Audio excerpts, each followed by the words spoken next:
Hi, and welcome to the McGraw Report.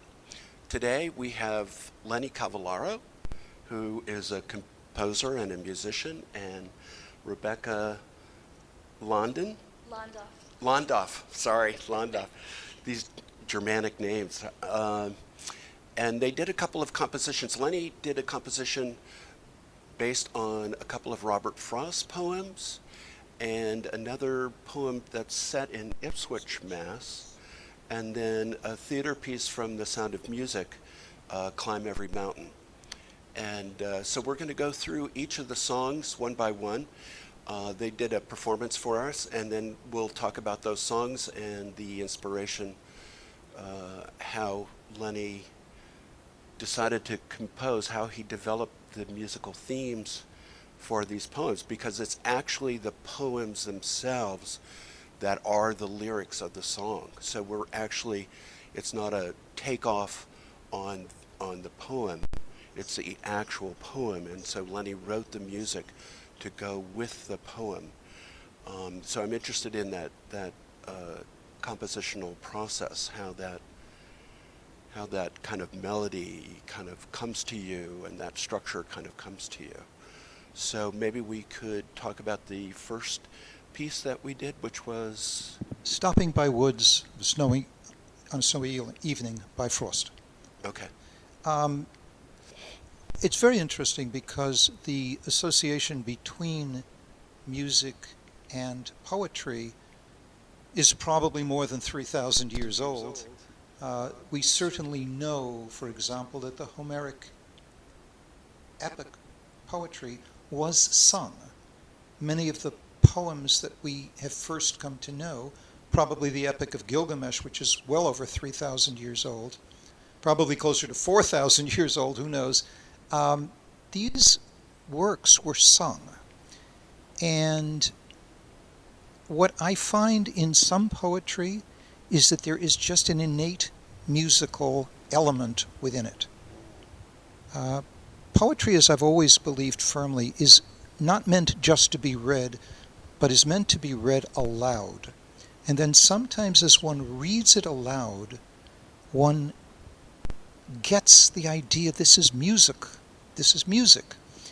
And what happens is that as I dwell on that idea, sometimes for me, it's usually the middle of the night, I will be awakened by thematic material, which was the case with both of these Frost poems.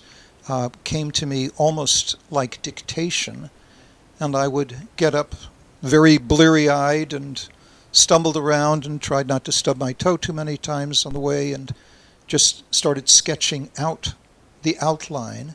And then it was a question of trying to work the actual material in, because the verses don't always lend themselves perfectly to a thematic idea, so sometimes you need a rhythm that's bum, bum, bum, bum, and sometimes you need it that's bum, bum, bum, bum, and things of this sort. But those are minor problems that one works out. And then, of course, the harmonies also. I get the very crudest ideas to what the harmony is supposed to be. So I might write a Roman numeral V for 5, meaning the dominant, but that's all that's there, and everything else has to be worked out along the way. In the case of Robert Frost, I found Stopping by Woods was just remarkably musical. And as I later found out in the research, several other musicians have already put this to music. So, yeah, it's just wonderful stuff. I think part of the reason for that is that while his basic foot is the iamb, that is 2 syllables of which the second is accented, the lines are set out in what is called tetrameter, meaning there are 4 beats, 4 strong beats. So it's ba-bum, ba-bum, ba-bum, ba-bum. And this makes it much easier to set to music, because one of the most popular musical meters is what we call 4/4 time. There are 4 beats to the measure, 4 strong stresses. So it's just a question of laying the syllables in, lay the text in across the music, and it works extremely well for us most of the time. But Stopping by Woods I really am always of a mixed mind when people say, well, how do you interpret the poem? Well, first of all, the question I would ask back is, why interpret it? Why not just learn to listen to the poetry as poetry? And but it would be a relief for all of us if we could learn to do that and not worry about what the poet's trying to say.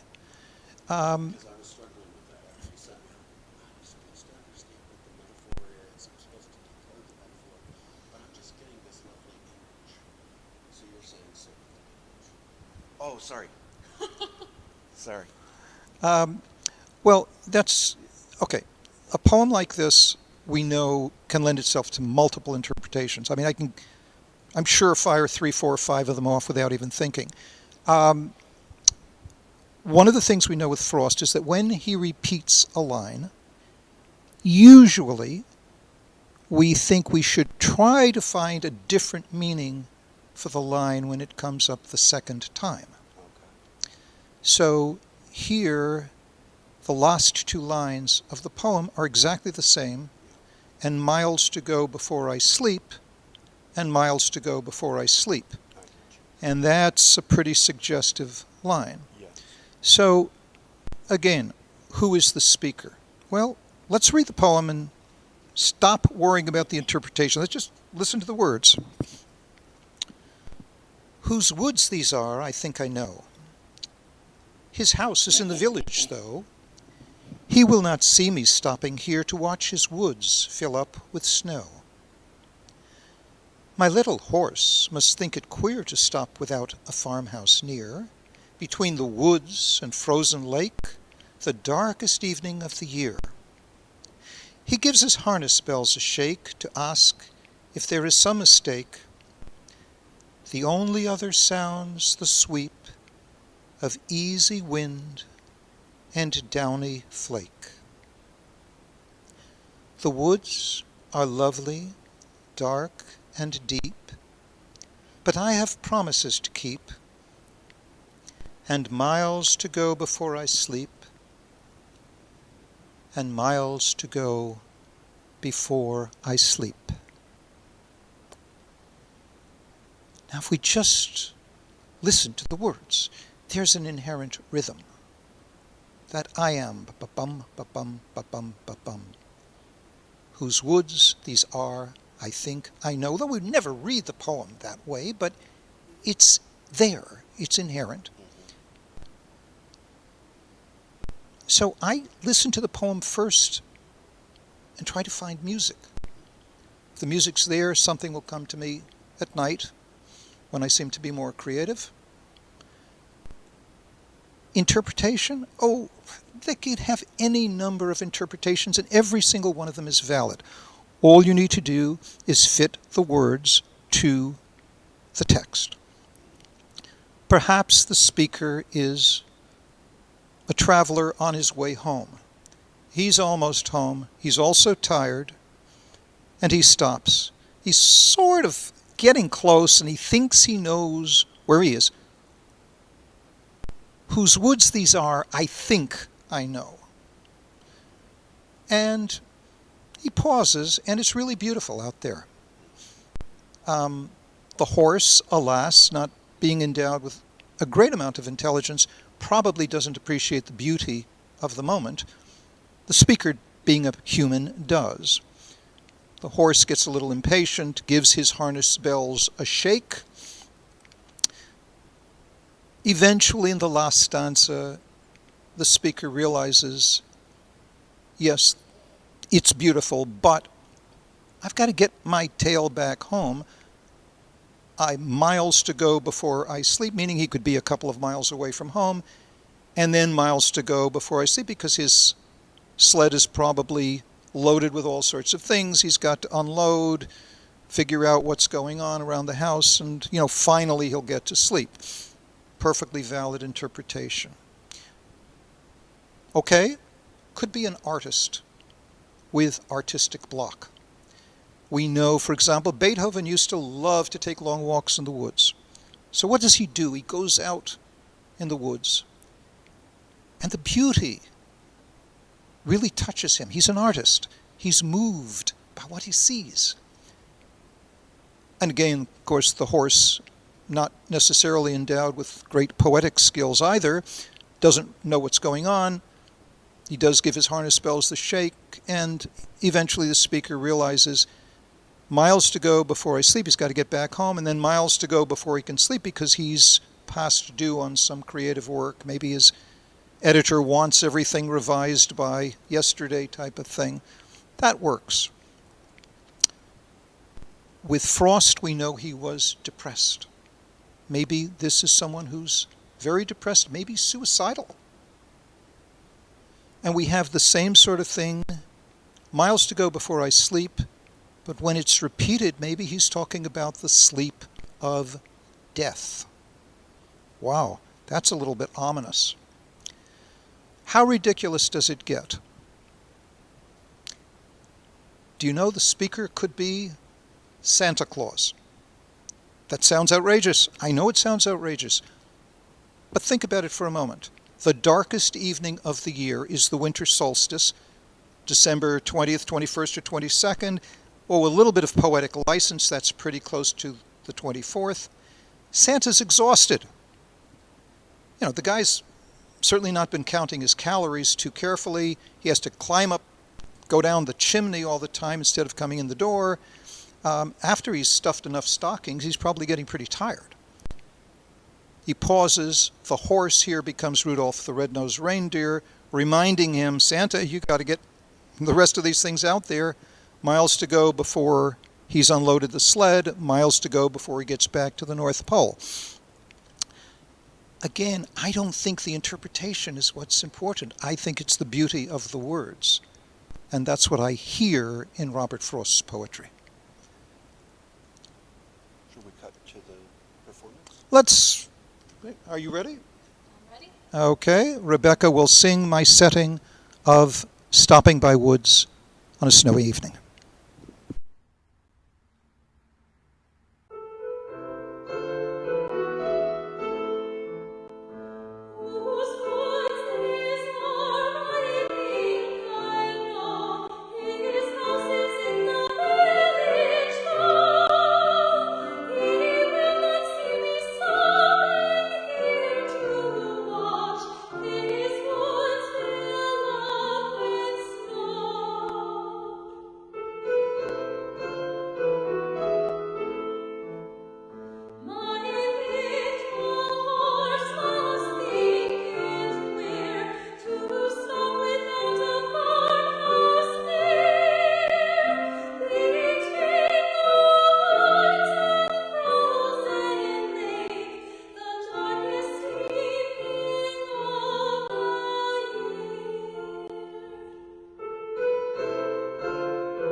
That was fantastic.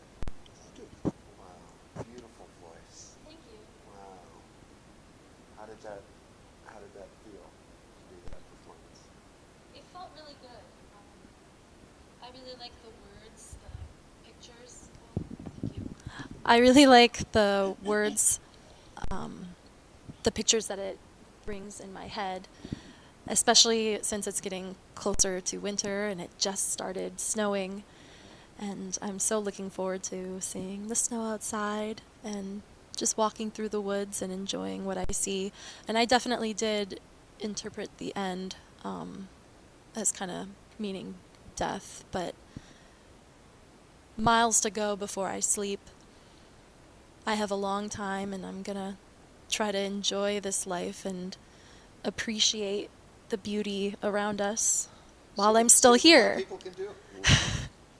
That's how I interpreted it. So even if it is referring to death at the end, it's a happy song to me. Perfectly valid interpretation. Perfectly valid. Yeah. That's the beauty of poetry. How is it working together? It's fun. I hear a lot of stories from him. It's great, and he's very patient with me, so I appreciate that. So how was it? This is an original piece, and you're probably the first to perform it.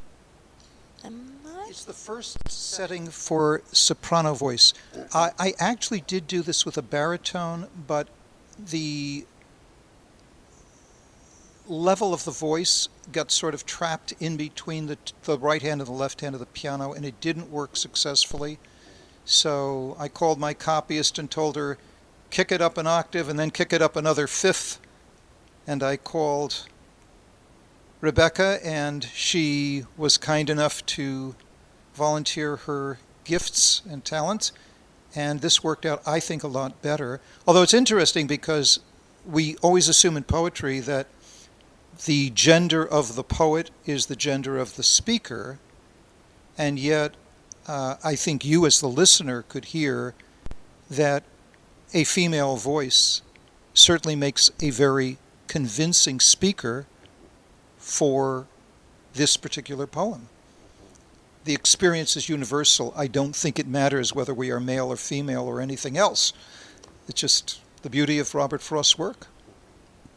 How does it feel differently reading it and then having it put to music and performing it? Do you get a different feeling about the poem, or are you in a deeper appreciation of it, or? Because this is an interpretation, right? This particular composition is an interpretation. Sure, I think he does some things with certain notes, like ending on kind of like a minor note to add a little bit more meaning for that particular word that I just sang. So that does make me pay more attention to it. And music has a great way of just putting you into a world. And I mean, if this was a lot more upbeat, then the interpretation could be interpreted a lot more happy. But if it was in a minor key, it could be interpreted darker. I thought this was somewhere a little in between. I mean, I think it was more on the happy side with some hints at something a little darker, but overall, generally happy, which I thought was great. You have a music theory background, is that right? Or Yeah, I have a Bachelor in Arts in Musical Theater from UNH, and I also have minors in Music and Women's Studies. what's the difference between musical theater and music? Those are two different things? Yes, music, you focus more on the classical music. Musical theater is a lot of, at least at UNH, they did a lot more contemporary stuff. I like finding usually the in-between. I like a lot of Golden Age musical theater. Rodgers and Hammerstein is a great example. Both of my parents are also opera singers, so I grew up listening to opera a lot. And I was in my first opera when I was 7 years old with them. Oh, That was a lot of fun. That was La Boheme. oh, La Boheme, wow. And out of 40 kids, they picked me since I was there every single day with my parents coloring while they were rehearsing. They said, "Oh, well, she's here. We'll give her the solo." And they chopped off my hair, and I was this skinny little twig, and they turned me into a boy, put dust on my face, and I had the little "Foi la tromba cavaline" solo. I loved it. It was so fun. Oh, God, La Boheme, that's my father's favorite. Yes. Yeah, my stepmom was Musetta, and she was fantastic. Uh-huh. Oh, gosh. think we can just talk forever about all of this stuff. There's just so many threads and trails to go down. Yeah. Should we segue into the next poem? The next poem was, I think Rebekah can agree with me, a little bit less happy no matter how it's interpreted. And it was also a great deal more difficult to set to music, although the ideas came to me very much the same way, middle of the night. I showed up happy that I hadn't spilled coffee all over myself that morning. I was pretty tired by the time I got through scribbling. But this is Acquainted with the Night. And I think, again, first just listen to the music, which is music of Frost, which is the words. Let me just interrupt.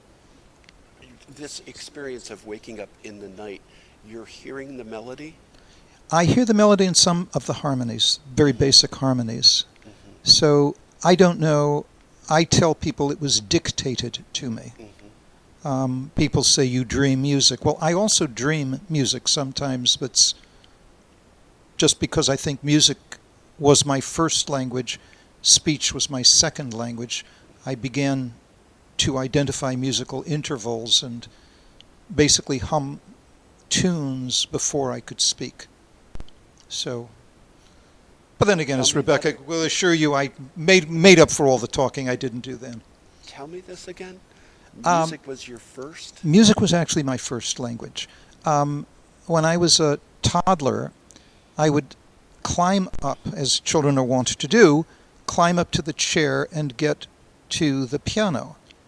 And having what they call the so-called perfect pitch may have helped, but I was able to discern which intervals were consonant, which were dissonant, and I was able to see that sometimes the notes went up higher and sometimes they went up lower. And I would sometimes play a note and try to sing at the same pitch. But this was actually before I was talking. I mean, my mother used to tell me afterward, and my father for that matter, you were singing little, 2 or 3 note snippets. But then when we would try to get you talking, the best you could do was ga, ga, ga, golya, golya, which is, baby talk, which is where I was, and eventually began to talk and eventually began to study music. So how many months is this? Well, let's 10 see. months, 12 months, 14 months? Probably, certainly before. I didn't actually start to talk till I was close to 2. I was a little bit behind in development there, and I was definitely at the keyboard, say 1.5. So, yeah. Okay. So occasionally I do have dreams that are just pure music. I am only aware of sound, not aware of any visual, anything, no stimulation of any sort. It's quite a concept to say my first language was music. Well, okay, I think that the use of the word language is perhaps dubious, but if you can say that... I'm not saying that it is Right. dubious. It's, I'm well, saying to me, music is language. That's, a kind of a phenomenon, I mean, it's like this human experience that... Well, and some kids learn how to dance before they learn how to walk, too. There's an ABBA song that kind of includes that. Really? Yeah. Tell that story. Oh, I just know of there's an ABBA song that, I don't remember the exact lyrics, but it basically said I could sing before I could talk and I could dance before I could walk. And it's this performer. I just remember those lyrics. What's the song? Which song is that? Do you remember? I can't think of the name of it right now. Okay. It's in Mamma Mia. Okay. Yeah. Okay. I'll probably think of it later. While you guys are talking. Okay, that's all right. We can come back to it. Let's go into the poem now. Okay. Again, to me, it's the words first. This is Frost at iambic pentameter, which was his favorite meter. It's the same general structure of syllables, units of 2 syllables of which the second is stressed. That's the iamb. But it's pentameter. There are 5 of them. It's a sonnet, but it's not arranged as a sonnet. Instead of, say, 4, 4, 4, and 2, the 14 lines are arranged 3, 3, 3, 3, and 2, which also created problems setting the text to music. But it's wonderful stuff. And here he repeats, which is very, very unusual, his first line and his last line are exactly the same. I have been one acquainted with the night. And as always, it's, if one wants to interpret, one can look for something, a different meaning. To me, it's a poem that conveys loneliness, isolation, alienation, obviously the darkness. Possibly there are some thoughts of suicide. Certainly there are thoughts of great depression. And we know that Frost himself was depressed, although the speaker and the poet are never necessarily the same. But let me give this one a try as well. Really quickly, Yes. I did remember the name of the song. It's Thank You for the Music. Okay. Thank you for the music. Maybe Very you could good. hold the mic. You see Well, the difference. Oh. I have been one acquainted with the night. I have walked out in rain and back in rain. I have outwalked the furthest city light. I have looked down the saddest city lane. I have passed by the watchman on his beat and dropped my eyes, unwilling to explain. I have stood still and stopped the sound of feet, when far away an interrupted cry came over houses from another street, but not to call me back or say goodbye. And further still, at an unearthly height, one luminary clock against the sky proclaimed the time was neither wrong nor right. I have been one acquainted with the night. Now, here we have some absolutely chilling notions. Look at the word luna, which means moon. Then look at the word lunacy, madness. So, further still, at an unearthly height. I mean, I guess one could say literally it might be a church steeple that's very, very high with a clock on it. But I think that thing at the unearthly height is the moon, is perhaps reflecting his enormous struggle, the speaker's enormous struggle with sanity itself. That light proclaimed the time was neither wrong nor right. To do what? To kill himself? And when we hear that first line repeated, I have been one acquainted with the night, we have to wonder, is this night, this second night, not the night of the lonely walker, but perhaps the darkness within his own psyche, driving him who knows where? So it's just one possible interpretation of many, and I don't want to belabor those, but I think the words themselves are just so innately musical. And that rhythm, despite the 5 strong beats, which did trouble me a little bit, it still lends itself to music so wonderfully. Well, let's move to the performance, and then we can discuss it a Okay. little.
stood still and stopped, the sound of feet, when a far away an interrupted cry came over houses from another street, but not to call me back or say goodbye.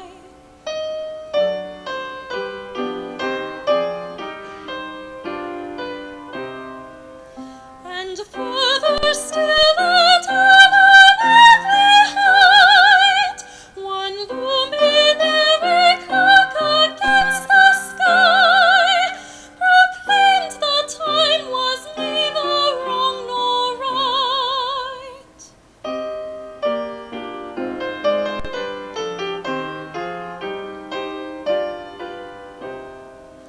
I have been one acquainted with the night.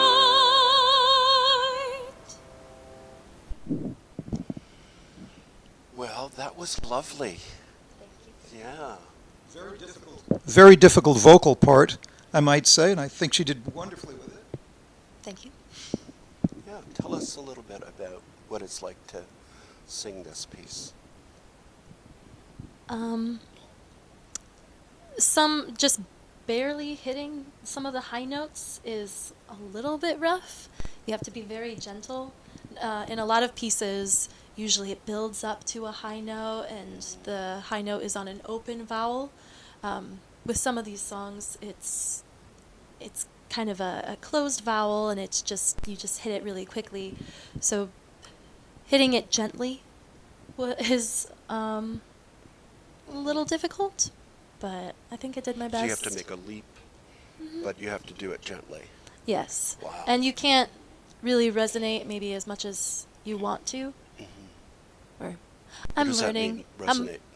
You can't resonate as much as you Because want a lot of times with high notes, you can use a lot of vibrato and,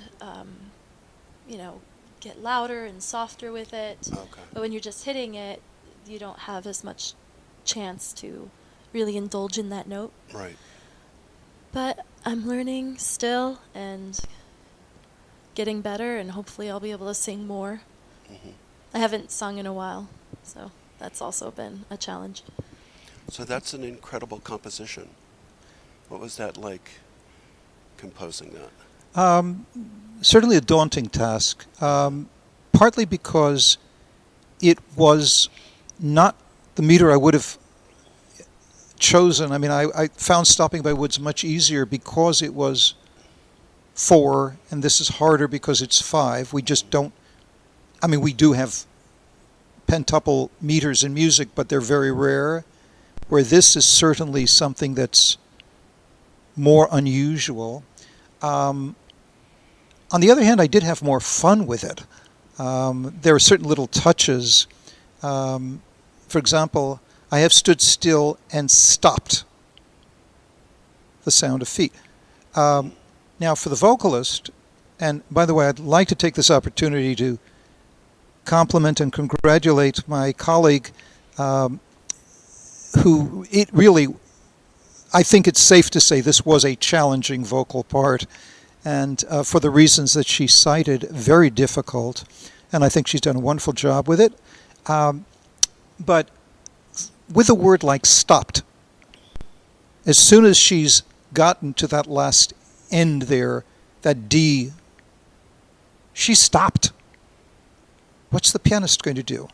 So I had, well, here, can you hold the microphone for just 1 second? I'll go slightly off camera with this.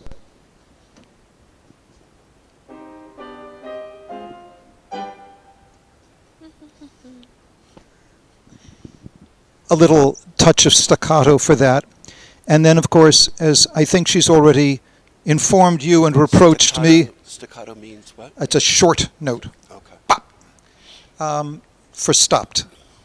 As Rebekah has already been kind enough to inform you, and I think indirectly reproach the composer, yeah, that high B flat at the luminary light, no preparation at all. She just gets up there, and it's a high note. and I think she did such a wonderful job with it. It was, great to hear. But that's the highest note in the vocal range, and it gets up there to match the word height. So just, again, as I said, I had fun as the composer, but it wasn't all that much fun for the poor singer, who I think did wonderfully well. But Let's jump to the third. Well, I was just going to say, Rebekah has done a lot of musical theater, and I must confess I'm a little bit out of my element, but we have a work that I think everyone has heard. Rebekah, would you like to introduce it? Sure. I'm going to sing Climb Every Mountain from The Sound of Music, which was chosen by Lenny, and I said, sure, I'd love to sing that song. It's beautiful. Okay, let's cut to the performance then.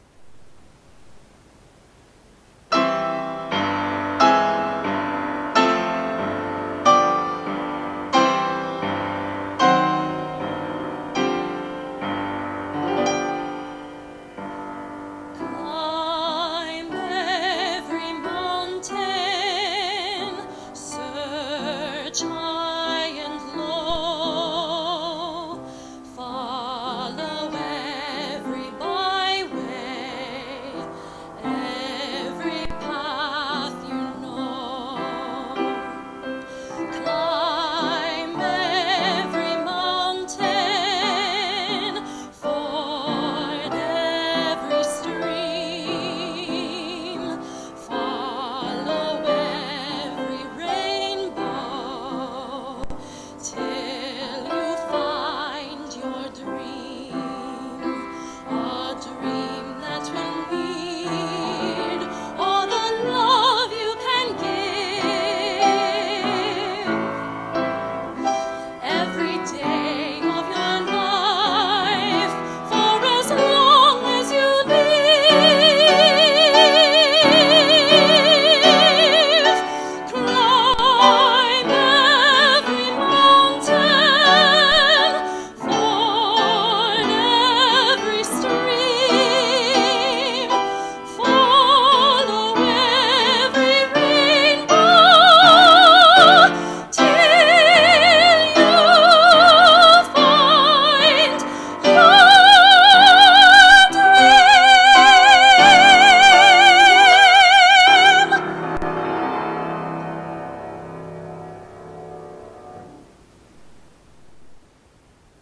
Wow. I just listening to you perform it, I just chills. You seem to really get immersed in the words and the meaning of what you're singing and really conveying that. It did help that I had the song memorized, Uh-huh.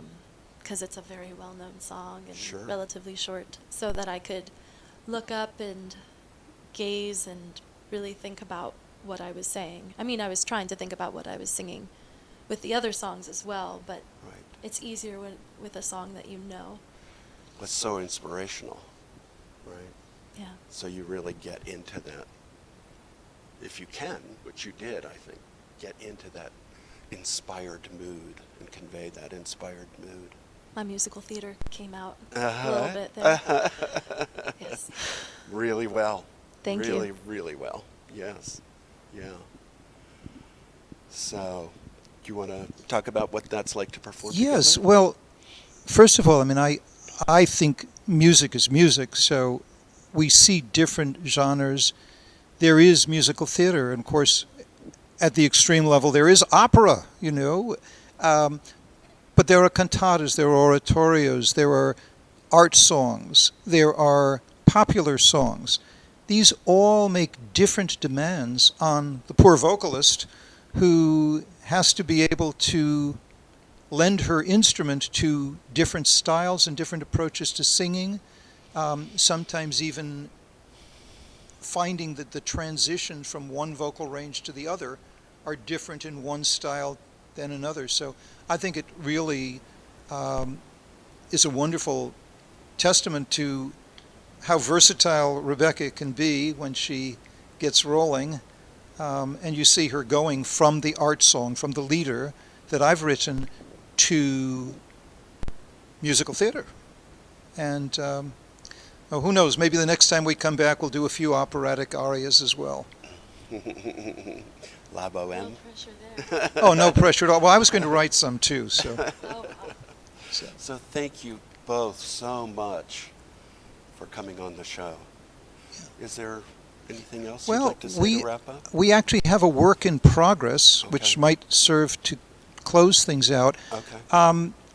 I'm toying with the idea of getting together a program in which I set the poems of New England poets. Oh. And this was one that was actually a very New England poem because it's set in Ipswich. It talks about the legend of Heartbreak Hill in Ipswich, Massachusetts.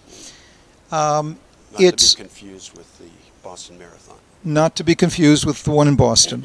But this is a story that I have seen in at least 3 other towns all along the coast. And in fact, the poet, I think in her second stanza, has the passage, it's the same old, the weary, same, what is it? weary, worn out tale? Weary, worn-out tale. Native American woman falls in love with a British sailor who has to leave, but he promises to come back. And guess what happens in every single version of this well-worn tale? He never comes back, and the poor woman is left pining away.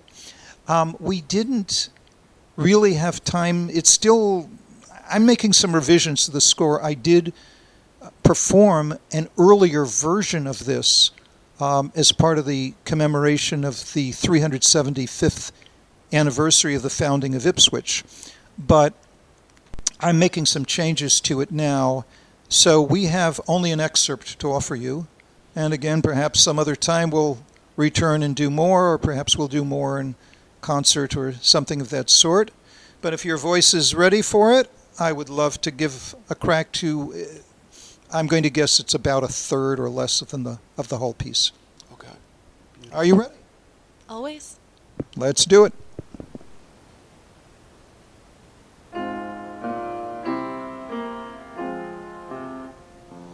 In Ipswich town, not far from the sea, rises a hill which the people call Heartbreak Hill, and its history is an old, old legend known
That was incredible. Again, what's that like? What's that experience like? Well, when I first looked at the piece, is it 10 pages long? 14. Oh, 14. Wow. 10 minutes long. 10 minutes. And it was a little daunting, but then he told me I only Wow. had to do an excerpt from it, but I was thinking, oh, maybe I can try to learn the whole piece, but I did focus more on the other two Frost pieces because he told me I could just do the excerpt, and life happens, so that's what I focused on. But I do love the piece, and I have listened to the entire piece, and it is beautiful, and it gets more beautiful even though it is still a work in progress. How did you have an opportunity to listen to the whole piece? Well, I had the recording with very poor quality, and it, by the way, gets clipped off at the end, so it isn't even a full recording. But I did do it some years ago in Ipswich. Let's say it's the first draft, I see. and Okay. I'm now in the process of making a few more changes. Okay. So It's a sad tale. It's a really sad tale. oh, Do no you question feel- about it. That's do a you sad feel, one. Do you feel for her? Oh, yes. Yeah. Yeah. Are you mad at that sailor?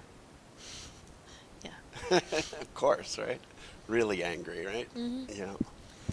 Yeah. Yeah. How many times has that happened in human history? War brides, sailors in ports and stuff. All I can say is go around Cape Cod, and you will find in many of the libraries of these towns along the water, someone wrote a poem that was similar to this, or someone even wrote a prose tale that was very similar to this one. So it's truly a It's well-worn tale. almost like country music, right? You broke my heart, or like the blues or something like Right. that, huh? Yeah. And by the way, once again, this brought my poor vocalist up into pretty high range on pretty short notice, so I suppose I should apologize. Don't apologize. Like but- the challenge, do you? Yeah. Yeah. Well, they don't call me a sadistic composer for nothing. All right. Well, again, thank you guys for coming out. Thank This you. has been lovely to sit with you, to hear this music and to listen to you perform and to hear what you feel about these performances and these compositions, what your experience is. And I hope the viewers are enjoying this experience. Thank you for joining us on the McGraw Report. I'm Dan McGraw. Until next time.